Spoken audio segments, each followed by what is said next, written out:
Hey guys, welcome back to Data with Dominic, and in today's video we're going to be looking at the variance functions available to us in PySpark.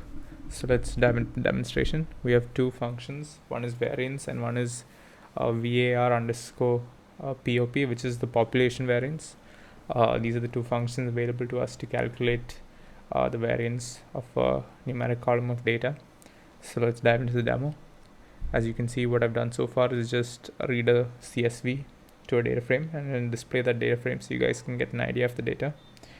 And as you can see, the salary is a numeric column, and we're going to be working on this column to calculate the variance. But before that, what we need to do is just convert it into a numeric data type, because it's coming from a CSV, so it's going to be in the string type as a default. So we're just converting it to an integer and then checking to see that it's been done.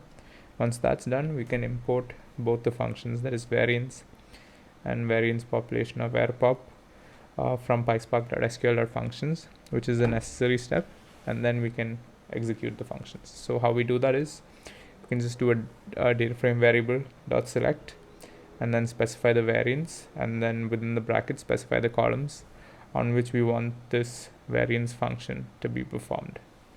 So yeah, this is how it's done, and we are performing both the functions in the single select statement, select a data frame select query, and as you can see, they're both returned to us. So that's how simple it is to calculate the variance in PySpark.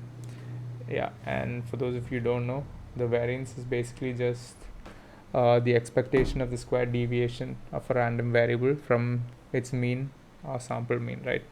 And we have both the population and the sample variance calculated here, and you can use whichever one you require based on the use case you have in front of you.